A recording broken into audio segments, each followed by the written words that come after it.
Got it. Okay, hello everyone. This is Cornelius Chopin. I'm the co-owner of the Adobe Users Group. We meet once a month, the second Thursday of every month. We meet to talk about everything Adobe. We've been part of this group for about over 15 years, I'm thinking. It's been a while since we been working this group. And today we're going to talk about what's new to Photoshop 2023. I think that's 2023. There's some really cool features that they've come up with. Every iteration of Photoshop gets better and better and makes life easier for us designer, creative folks, if you will. You still got to be creative. It just takes the sting out of being creative, to borrow a phrase, as far as doing things. So with that in mind, let me just slide this over on this screen so you guys can see what I'm going to be talking about. So we're going to be looking at a few what I call time-saving things that can save you time in Photoshop. First of all, we're going to talk about object Cornelius, selection. we aren't seeing your screen yet. Oh, okay. Well, I guess that would be, I always forget to share the screen. So Yeah. click OK. Can you guys see Now that? we're seeing it. Excellent. Thank you. Okay, there we go. Thank you And for that. it's nicely zoomed and readable. Right. Okay. And I know you love that. Yes, I do. Thank you. And by the way, I always I make fun of this. I got my senior citizen cursor. I tell people I can say that I'm over 60. In fact, I'll be 61 Tuesday. Oh, happy birthday. So I can say my senior citizen view without offending somebody. So anyway, what we're going to be talking about, and I have the date here, that's because that was last month, but we're going to be talking about the object selection. And what I'm going to do is the before and after, what we used to do, and now what's the new way of doing it on some of these. And then we'll talk about live gradient and live blur, what the difference between those. And then background and substance. Substance is a technique of using 3D mapping a texture to an object. Like what we did in Adobe Illustrator, the training that I did several months ago, they got that now inside of Photoshop, and we'll see an example of that. And then we're going to give you a sneak preview, an emphasis on the word sneak preview of how to select people in an image. And this is a really cool technology. It's based off this AI, artificial intelligence, if you will, that's permeating Adobe Photoshop.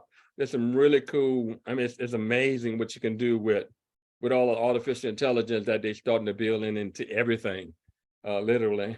I have a smart house. I have about 20, 30 devices that are smart. And now software becoming AI, okay, with smart intelligence. And we'll see some examples of that as we go. I'm going to move this back off the screen, and I'm going to open up Photoshop, and I already have the files loaded. Actually, not that version. By the way, you need the beta version of Photoshop in order to do a lot of these features. So some of these features, not all of them, but some of these features, you do need to have the Adobe Photoshop beta version, and you can download it just by going to that Creative Cloud app that you use and download a beta version of Photoshop. I have Photoshop as well. This is I don't know if you guys can see the bottom of the screen. That's Photoshop. Yes, we can. And that's Photoshop beta. Okay, Can but you this is the explain beta what version. it being beta means, and if there are any restrictions on how you can use it? No, there's no restriction on how you use it. They basically letting you, you got to use it at your own risk, because it could crash on you and all that. Normally, it's not a big deal. It's not going to blow your computer up or anything. But and then they always ask for recommendations. You see the question, did this meet your expectation? We'll see an example of that. But yeah, there's no limit on how to on using it. But they have some really cool features. To me, I would just download it and use it, because most of the stuff you need the beta version in order to do this. So with that in mind, let's start off first of all with talking about object selection. Okay, because every image you deal with in Photoshop, you got to select something. You know the golden rule: only what's selected gets affected, right? And that's a true statement. So typically you're selecting some type of object or person, place, or thing in an image. Well, I used to use the quick select tool. That was my tool of choice back in the old days. And it works for certain things. And in fact, let me just show you how that works. This is my before and after, if you will. If I use the quick select tool, and let's say I want to select this laptop, right? Well, I just swipe across it, and I love that feature, being able to swipe across an object and just select it. Well, the problem with that is, well, at least in this case of using the quick select tool, is it does a fair job, but it takes a little bit of work to do it. Now, for beginners in particular, it's always helpful to use the quick mask tool to see if you made a clean selection. And you do that by hitting the Q key, Q for quick mask. And you can see I didn't select everything. In fact, I missed a lot of keys inside of here, right? So I didn't get everything done. So you hit the Q key again to toggle out of that, go back to the selection mode. And I'm gonna just swipe again, just to kind of clean up. I'm trying to get rid of all of these keys that I missed to add it to my selection.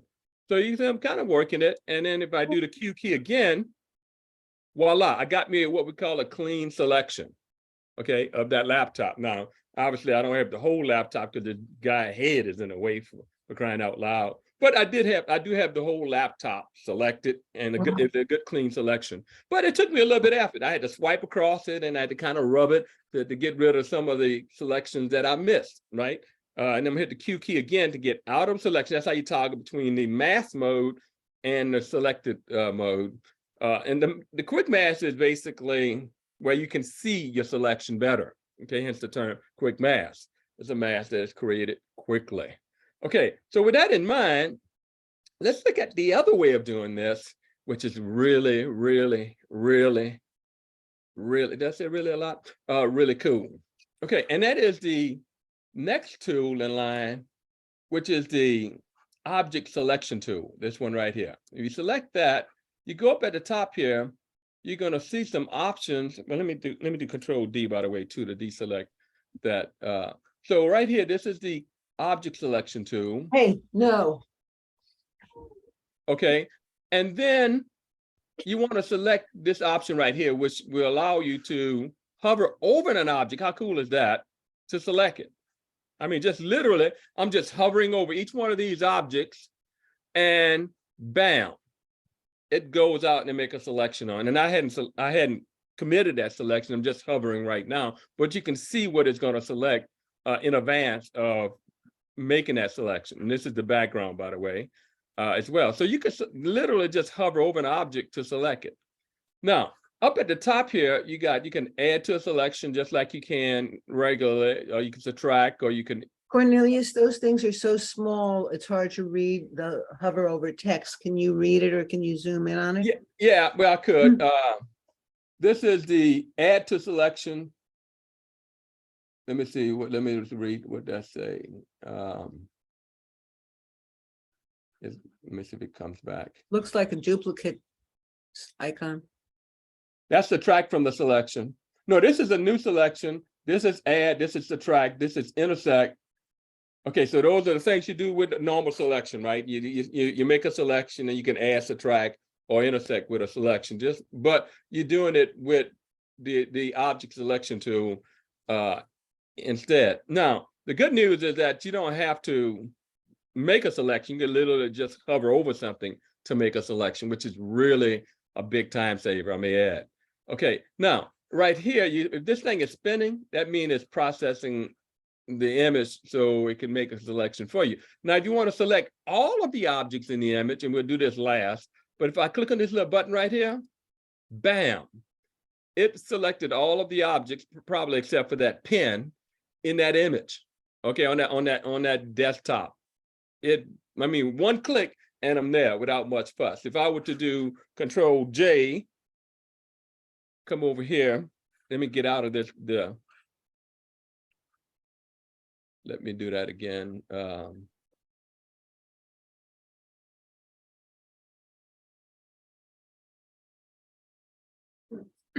Cornelius, you said you did Control J. Could you just elaborate what you meant by that? I was about to do Control J. I was trying to get my selection back again.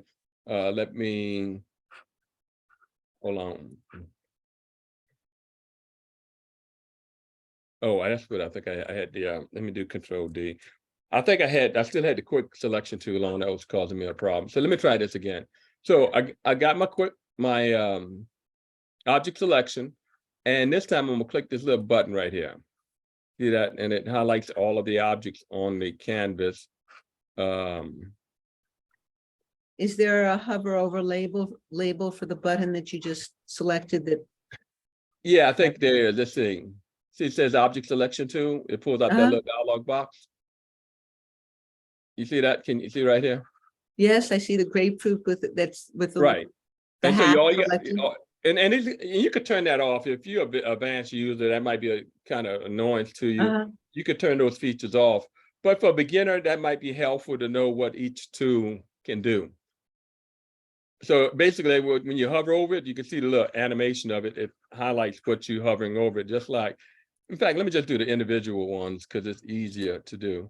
So you see when I hover over this, I hover over that. So everything I hover over, it makes a selection of.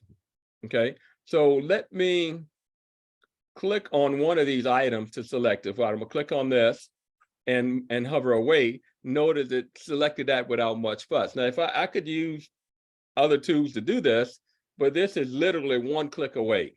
Okay, hover over what you want to click and then click it. Now, if I want to add to a selection, just like you do normally when you add to a selection, you know about this.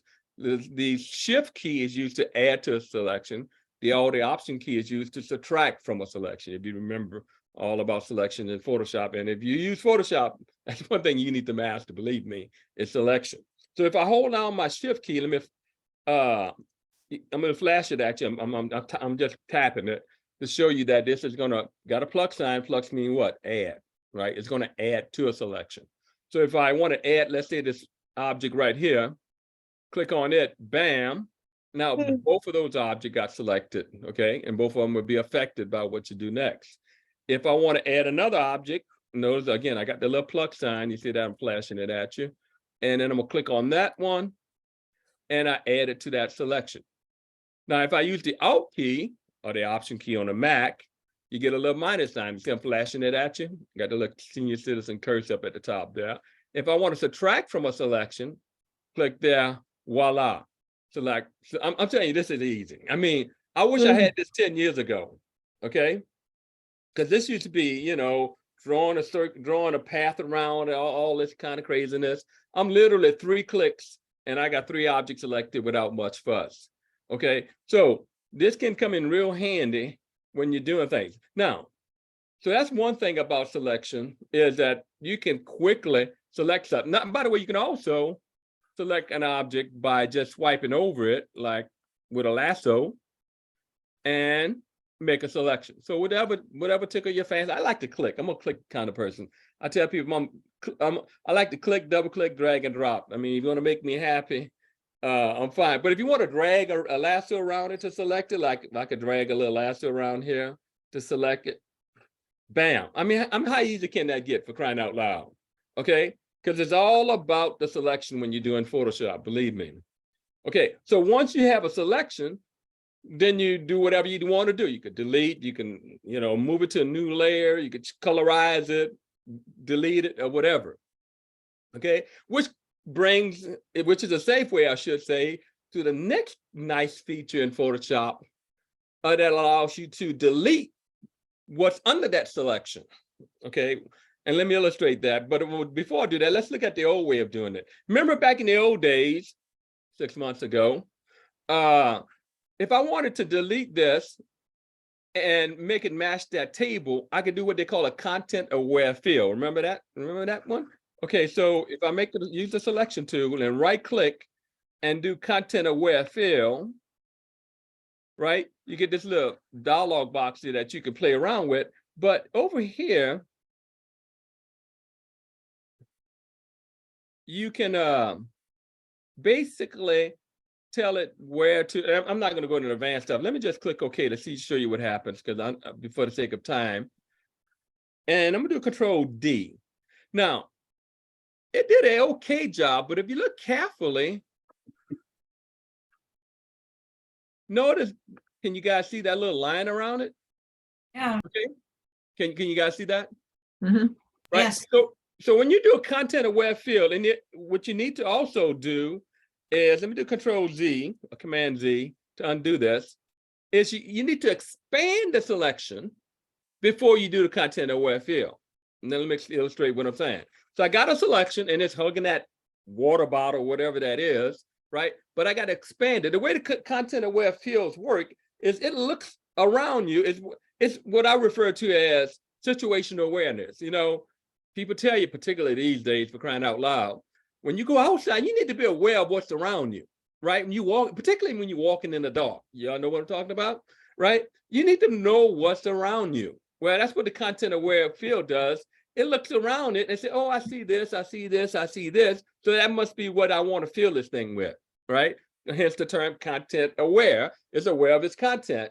Okay, so you need to expand the selection so it kind of give a little help on making a selection. So let's see how that works. So I'm gonna expand the selection, and you know how to do that. You do modify, expand, and you can give it a number of pixels that you want it to blow up to. In this case, I want to expand it 11. You can do whatever number you want.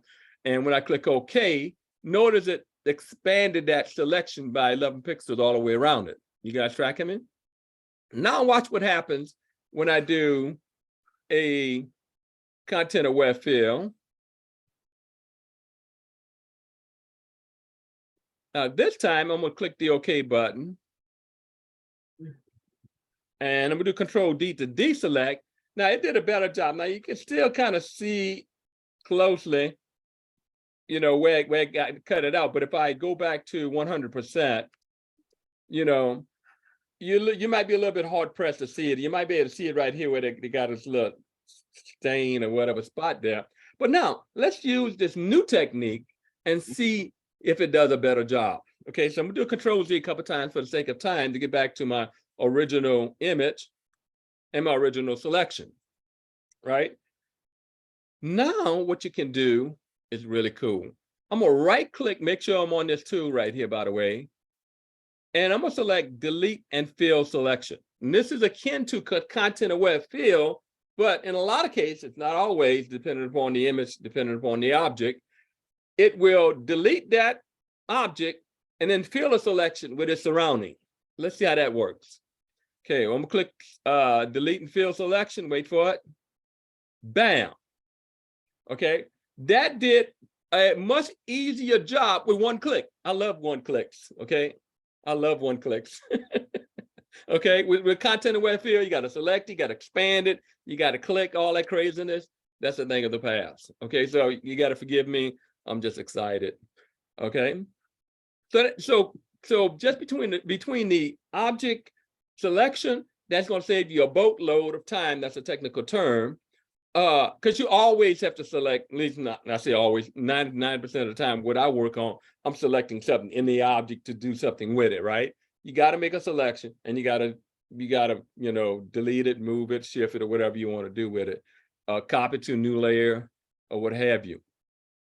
Now, so that's what you can do. So you could use the delete and fill to fill a selection. Now let me get out of that, and I'm gonna double click on this to go back, and then I'm gonna just click just a bit, use my hand tool to move it so we can see it better. Now, let me move this out of my way, put it on that screen.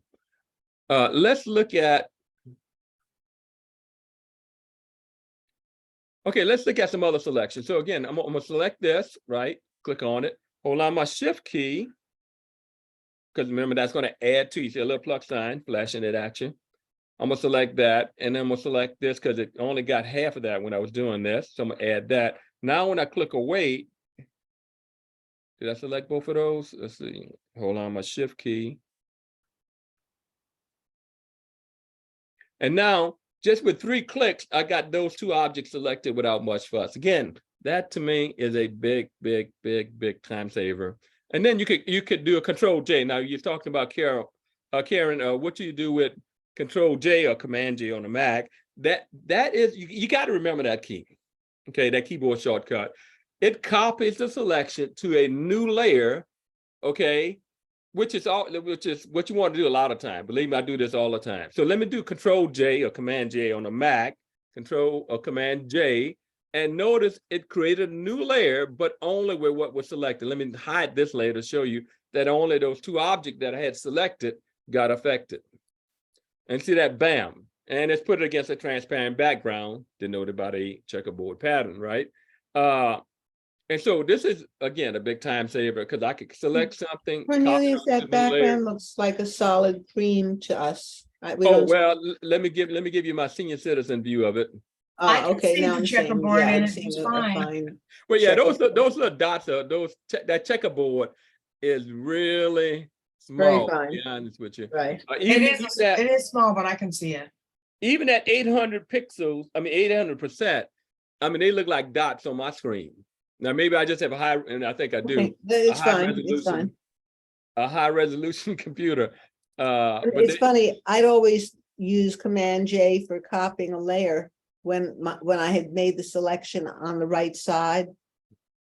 okay. I was using the layer label. You could do that, but when because you have the whole layer selected. If I do Control J, let me turn this one off. If I do Control J on the entire layer without a selection, right, the whole layers get selected because the whole layer get affected, right? And so I do Control J, it's just gonna make a duplicate of that layer. So that's a good way to make a duplicate if you want to. And there's a multitude of ways of doing duplicate. Do you Control J, you can come down here.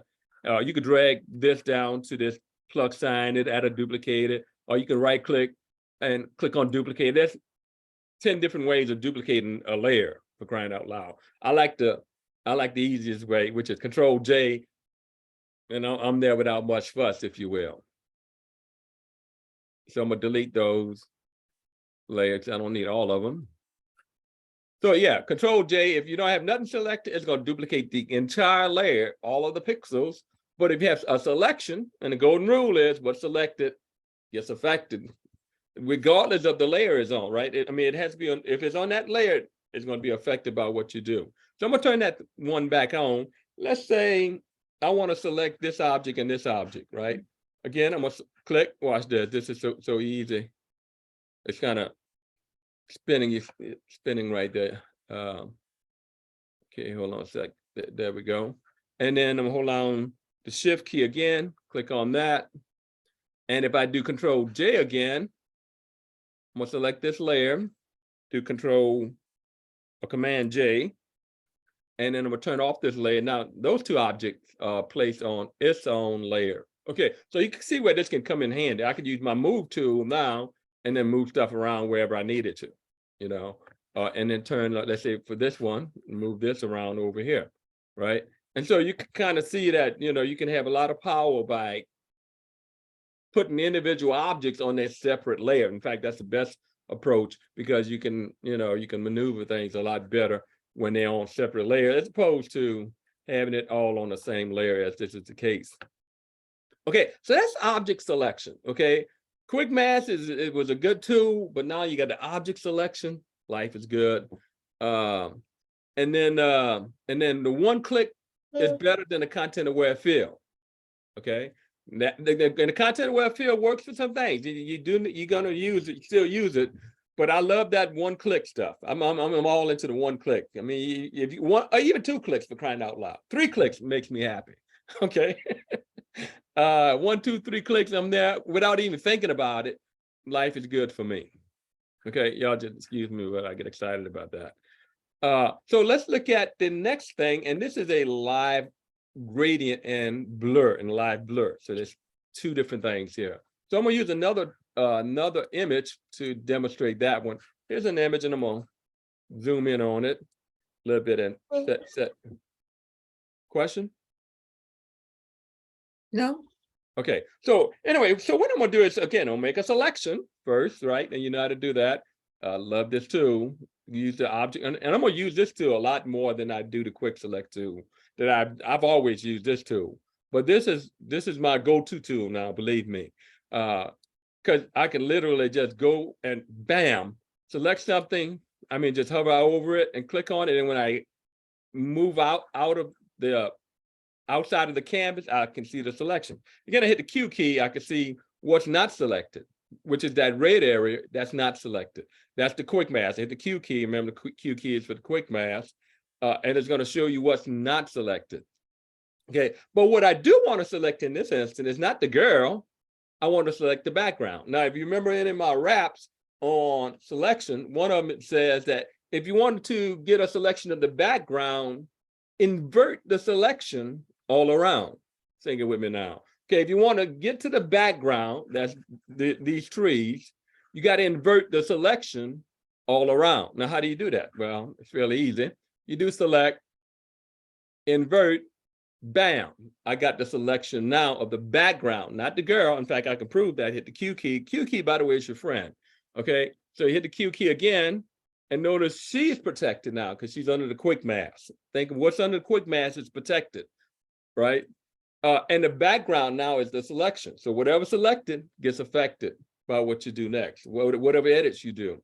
So I had the back. Another way you could tell the background, particularly for beginners, is that anytime you see the marching ants on the back of the around the canvas, you know you got the background selected and not the object in the image selected. And that's a good clue to you that you have your background selected and not the object.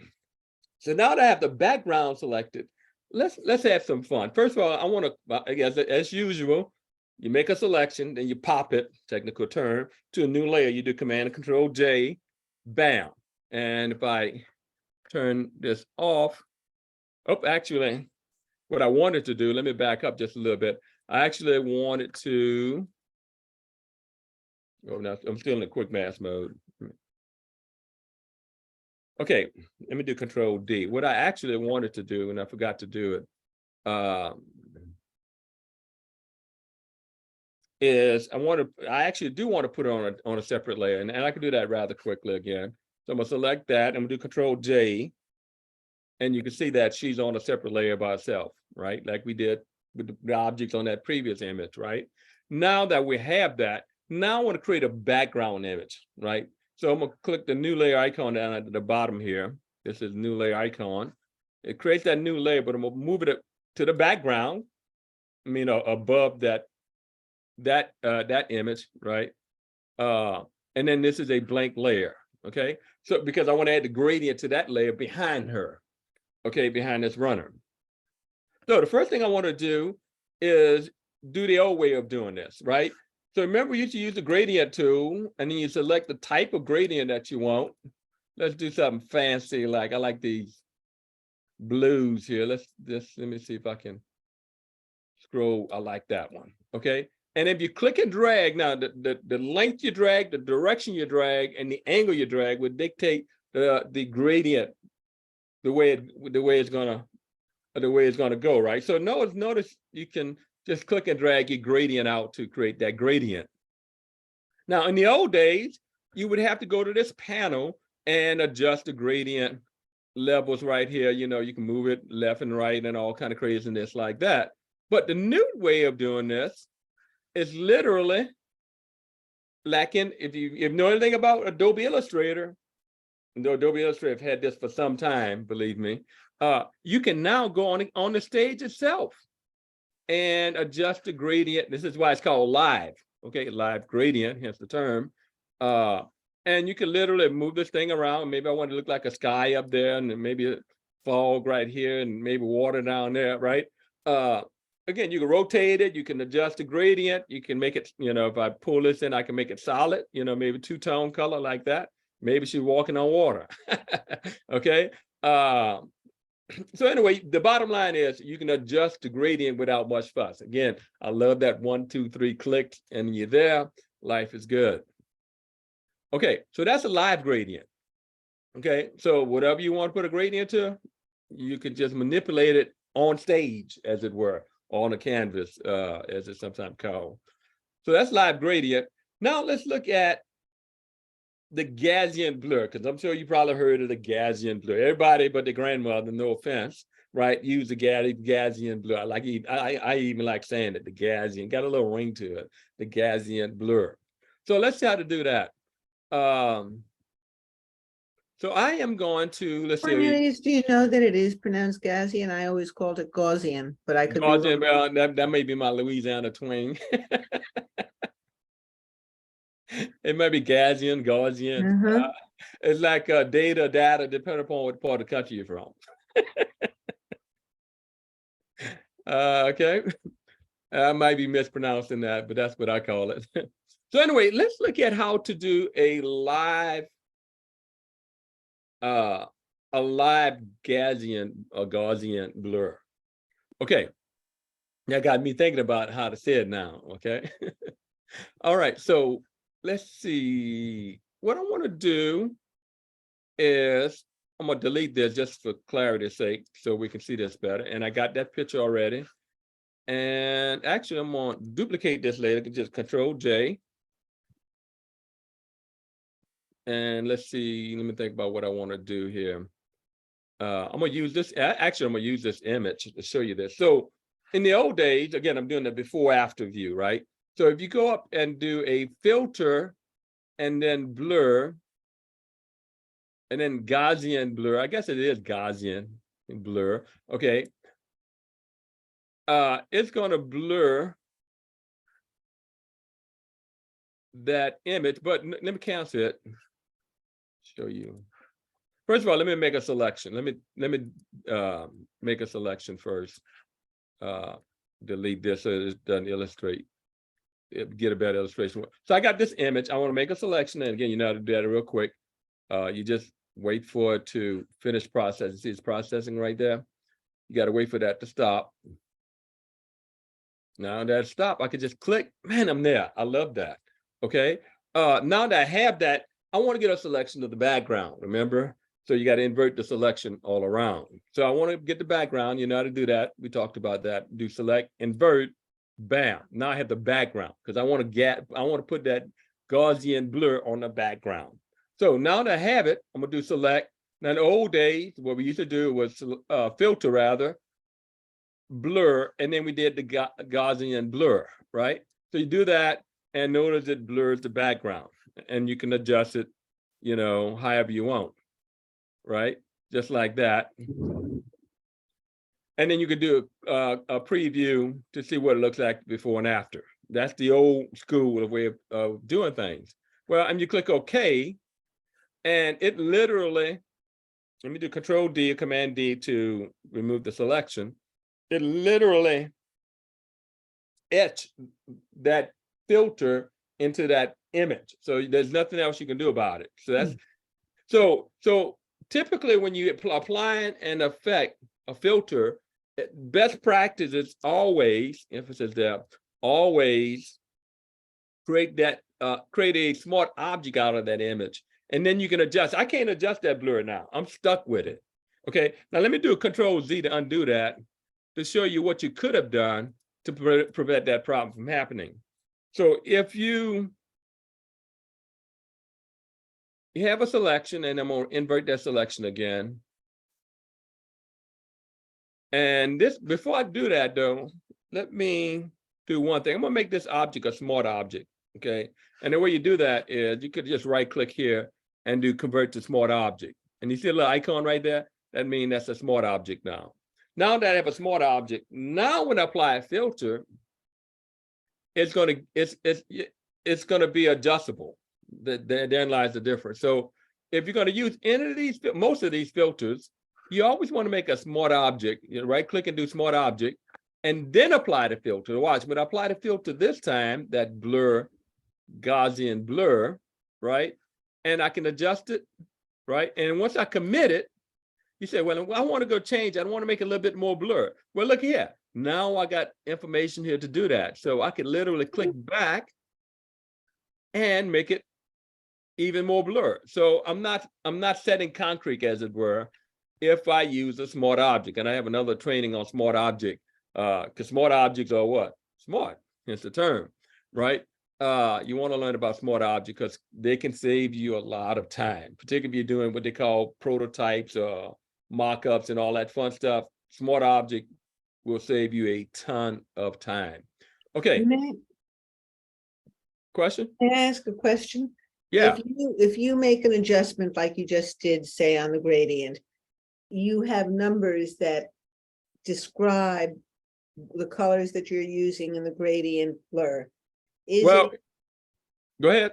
My question is it does Photoshop have a way to easily share the specifications in an image with your team?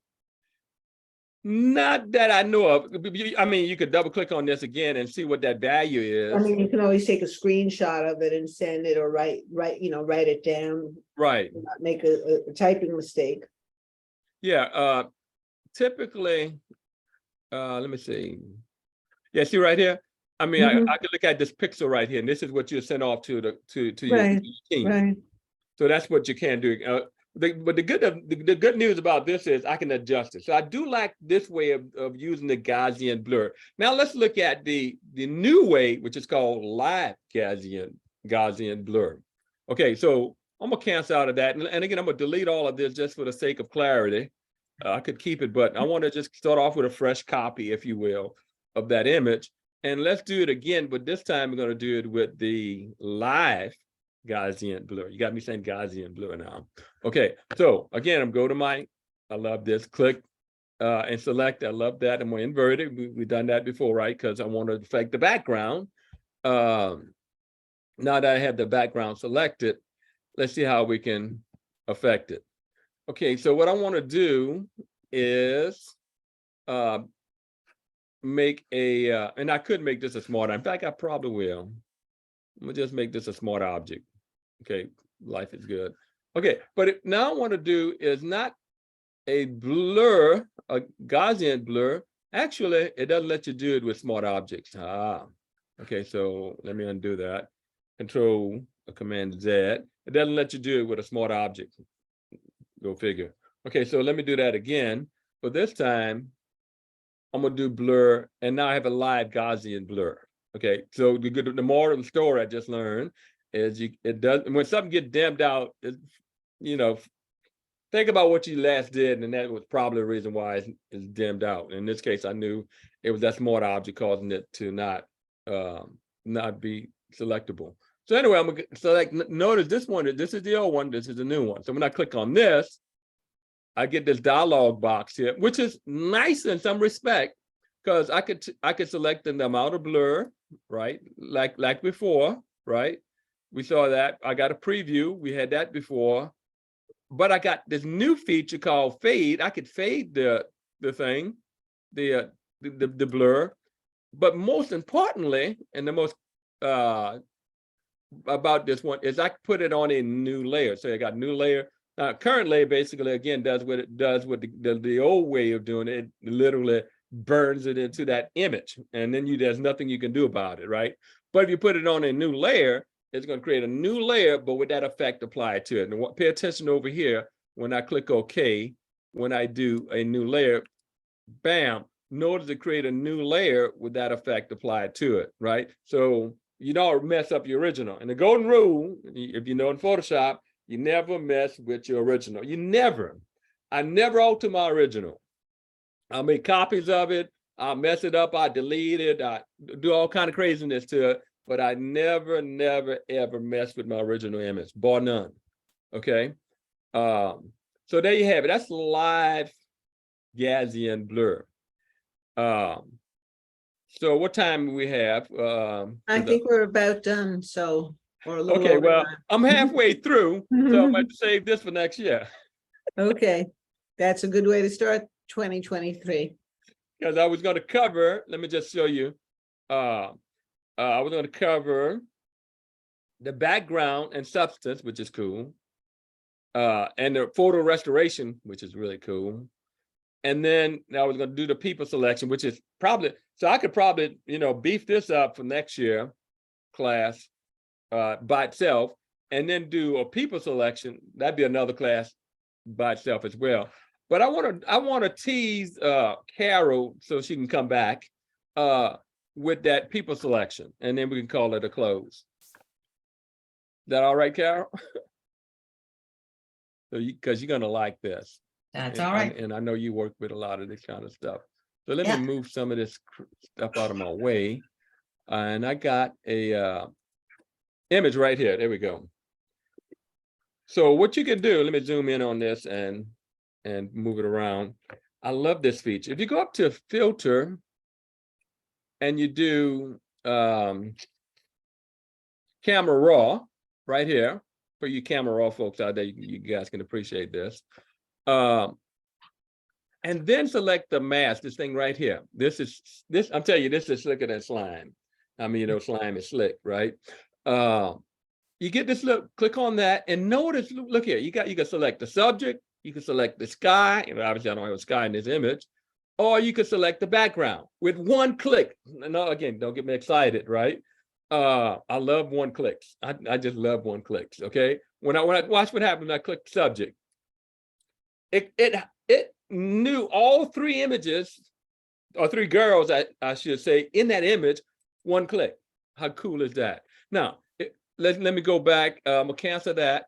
Let me do sky. Now, there's no sky in this image, but if it did, it would select the sky, as you see in that little preview. It's gonna balk at me and say it couldn't find a sky, and rightly so, because there's no sky in this image. So it's smarter than the average bear.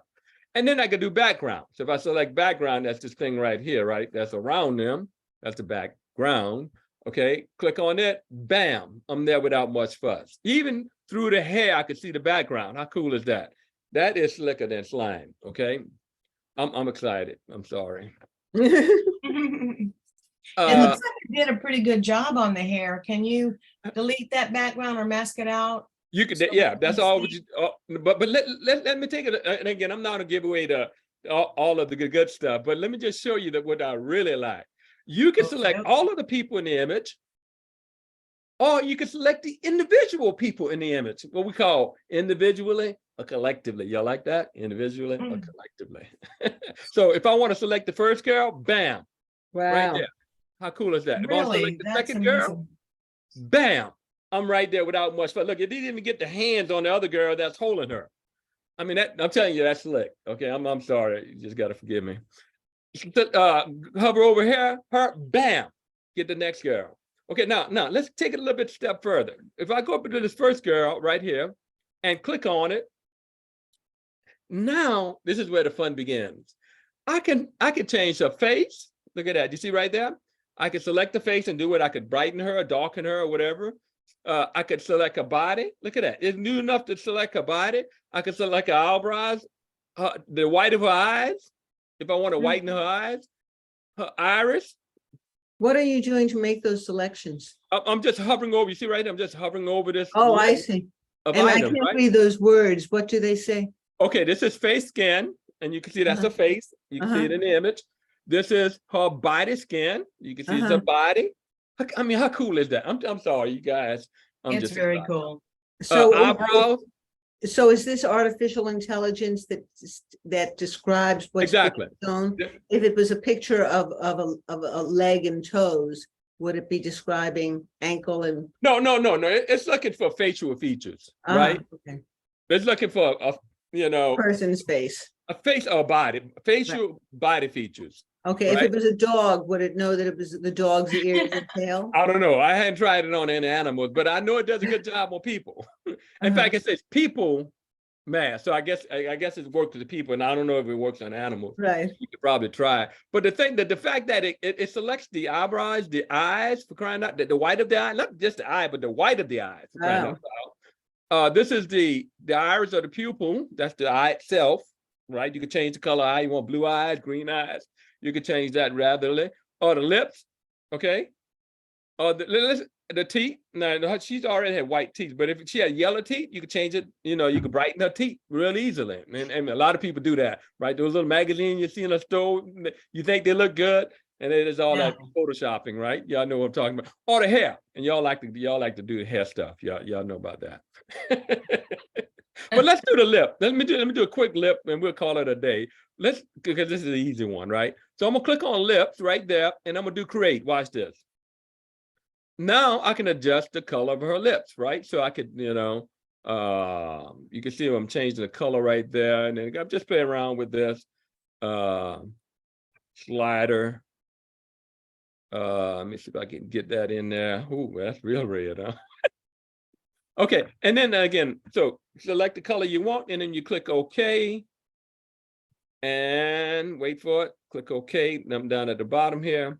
Voila, I've changed the lip color with a click, for crying out loud. Okay, and you could do all 3 girls, you know, you can do them individually, you can go back in and make selection for each one of these. Again, this is literally a class in itself. So I just want to kind of tease Carol with this to show, you know, what we're going to be doing in the future with this, because I'm sorry, but I'm excited. That's very cool. I love this stuff. Okay. Great. Anyway, so that's what we're going to be doing. So next month, if nobody's teaching, we'll do the background and substance, which is really cool. How you change the background. You got a background creator, and you have a background, a photo restoration feature where I did on my great grandmother. I got a picture back in the 1800s. Okay, can imagine that. And I restore her image with a few clicks. Okay, so I'm all excited about that. Wow. Our next meeting will be January 12th. It's always the second Thursday of the month, 6 p.m. Central. Great. So anyway, that's all I have. Great job. Thank you so much. You could go all night like the Energizer Bunny. But I think we're going to wrap it up now. Thank you. Yeah, very let's wrap much. this up. We'll get the recording up on the website soon. Good job. Okay. Any Thanks questions? everybody for attending. All right, then we'll see you guys. Bye. Bye.